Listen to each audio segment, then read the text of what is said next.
হরে Krishna. Mayapur Nitai Gour kitchen থেকে সবাইকে স্বাগতম। আমি আবারও চলে এসেছি আপনাদের সাথে একাদশী একটা নতুন রেসিপি নিয়ে। আজকে ভাবলাম এই গরমের মধ্যে একাদশী দিন আর তেলের জিনিস করব না। আজকে পেঁপে নিয়েছি, দেখুন এখানে কিউব কিউব করে পেঁপে কেটে নিয়েছি। আজকে পেঁপে আর আলু দিয়ে একটা ভাজি বানাবো। আলুটাকে এখানে বানিয়ে নিয়েছি, বানিয়ে ধুয়ে পরিষ্কার করে জল দিয়ে রেখে দিয়েছি। তাহলে চলুন দেখি কিভাবে বানানো যায়। এখানে আমি কড়াই বসিয়ে দিয়েছি, কড়াইটা গরম হয়ে গেছে। যেহেতু একাদশী সেই উপলক্ষে আমি সানফ্লাওয়ার তেল দিয়ে দিচ্ছি। এখানে আমি 1 চামচ তেল, বেশি তেলেও করবো না, আর এই পেঁপে ভাজিটা বেশি তেলও লাগে না। এখানে আমি 1.5 চামচ তেল দিয়ে দিলাম। তেলটা গরম হতে দিচ্ছি। এখন আমি এখানে 2টো তেজপাতা দিয়ে দিচ্ছি আর 2টো শুকনো লঙ্কা দিয়ে দিচ্ছি ফোড়নে। এটা একটু ভাজতে দিচ্ছি। একটু শুকনো লঙ্কাটা আর তেজপাতাটা একটু ভাজা হবে, তারপর আমি ফোড়নটা দিয়ে দেবো। ফোড়নের জন্য নিয়েছি গোটা জিরা। গোটা জিরেটা দিয়ে দিচ্ছি। জিরেটা একটু ভেজে নিচ্ছি। আর এখানে নিয়েছি 2টো কাঁচা লঙ্কা চিড়ে, কাঁচা লঙ্কা চিড়েটাও দিয়ে দিচ্ছি। এবার আমি সব মশলাটাকে একটু ভালোভাবে ভেজে নিচ্ছি। জিরেটা ভালোভাবে ভাজা হলে সুন্দর একটা স্মেল বেরোয়, তখনই সবজিটা দিতে হয়। দেখুন কাঁচা লঙ্কাটা ভাজা হয়ে গেছে। এখন আমি প্রথমে এই আলুগুলো ছেঁকে দিয়ে দিচ্ছি। পেঁপেটাও পরিষ্কার করে দিয়ে রেখেছি, পেঁপেটাও দিয়ে দিচ্ছি। আমাদের এই পেঁপেটা আমাদের শরীরের জন্য খুবই উপকার, তার জন্য একাদশী দিনও খাওয়া ভালো। প্রতিদিন যদি আমাদের খাবার তালিকার মধ্যে পেঁপে রাখা যায় তাহলে স্বাস্থ্যের জন্য খুবই উপকার। এখন আমি একটু ভালো করে একটু মিশিয়ে নিচ্ছি। যেহেতু একাদশী তার জন্য আমি এখানে সন্দক লবণ দিয়ে দিচ্ছি, স্বাদ মতো সন্দক লবণ দিয়ে দিলাম। এখন আমি ভালো করে নেড়ে চেড়ে একটু ঢাকা দিয়ে রাখবো, সবজিটাকে মজতে দেবো।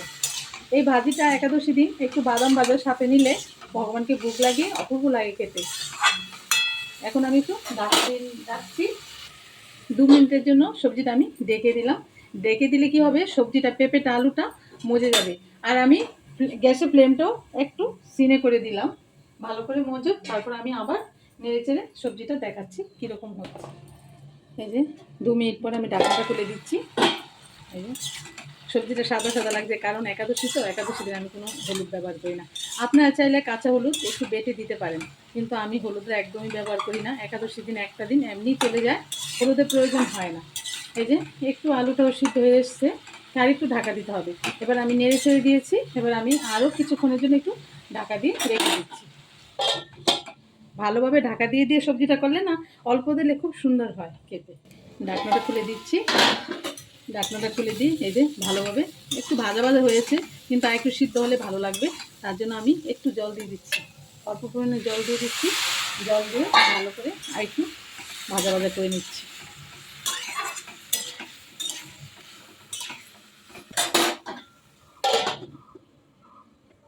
এই যে আমি আবারও ঢেকে দিলাম। এটা অল্প অল্প করে ঢেকে ঢেকেই সবজিটা রান্না করতে হবে। ঢাকনাটা খুলে আমি এখানে স্বাদ মতো একটু চিনি দিয়ে দিলাম। চিনি, এটা আমি মিষ্টি গুঁড়া দিয়েছি। এটা চিনি চাইলে আপনারা দিতে পারেন, আমি মিষ্টিটা গুঁড়া করে রাখি, চিনিটা বেশি ব্যবহার করি না তো, তার জন্য মিষ্টি গুঁড়াই দিলাম। ভালো করে মিশিয়ে দিচ্ছি। মিশিয়ে দিয়ে ঢাকা দিয়ে রেখে দেবো। এইভাবে আপনারা ঘরে থাকা উপকরণ, এটা একাদশী ছাড়াও আপনারা এই ভাজিটা করতে পারেন রুটির সাথে। রাতে অনেক সময় আমরা রুটি খাই, তখন এটা এরকম ভাজি করে আলু পেঁপে, যদি কুমড়ো থাকে কুমড়ো ছোটো ছোটো করে বানিয়ে দিতে পারেন, দিয়ে এটা এরকম সুন্দর করে বানিয়ে ভগবানকে ভোগ লাগিয়ে প্রসাদ পেতে পারেন, খুব ভালো লাগে। একাদশী, আমি বলে দিচ্ছি, একাদশী ছাড়া আপনারা জিরের সাথে একটু মেথি ফোড়ন দেবেন, তাহলে আরও সুন্দর একটা ফ্লেভার আসবে। দিচ্ছি। এই যে সবজিটা পুরোপুরি সিদ্ধ হয়ে গেছে। এই যে দেখুন আলু পেঁপে সব হয়ে গেছে। এখন আমি এটা ভাজা ভাজা করে নামিয়ে দেবো। এই যে ভালো করে একটু ভাজা ভাজা করে নিচ্ছি। এই যে সবজিটা ভাজা ভাজা হতে হতে একটু লালচে হয়ে গেছে তো, এখন আর হলুদের কালারেরও প্রয়োজন নেই। এরকমভাবে আপনারা এই একাদশী দিন করতে পারেন, একাদশী ছাড়া করতে পারেন। আর এটা নির্জলা পাণ্ডব একাদশী, কেউ যদি পারেন করবেন, আর যদি না পারেন তাহলে একাদশীর মতো খেয়ে একাদশীটা করবেন। একাদশী আমাদের ভগবান দিয়েছে, এটা সর্বশ্রেষ্ঠ ব্রত। কেউ যদি কোনো ব্রত, কোনো পূজা, কোনো দেবদেবীর ব্রত নাও করেন, যদি একাদশী ব্রত করেন তাহলে তার সব মঙ্গল হবে।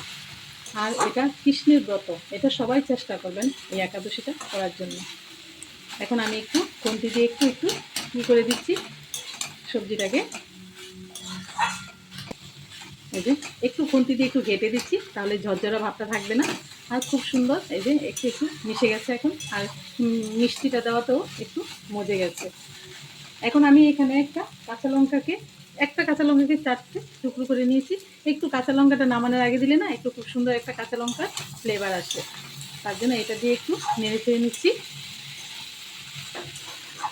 এখন আস্তে আস্তে করে ভাজা ভাজা করলেই সবজিটা হয়ে যাবে। এই যে সবজিটা ভাজা ভাজা হয়ে গেছে, এই যে ভালোভাবে ভাজা ভাজা হয়ে গেছে। এখন সবজিটা নামিয়ে দিচ্ছি। হয়ে গেল পেঁপে আলুর ভাজি। এখন আমি নামিয়ে দিচ্ছি। দেখুন রেডি হয়ে গেলো একাদশী ভাজি। এরকমভাবে আপনারা একাদশী দিন পেঁপে আলু দিয়ে ভাজি করে সবাই প্রসাদ পেতে পারেন আর ভগবানকে ভোগ লাগাতে পারেন। তাহলে আপনারা সবাই ভালো থাকবেন, সুস্থ থাকবেন। আবার দেখা হচ্ছে পরের ভিডিওতে। হরে কৃষ্ণ।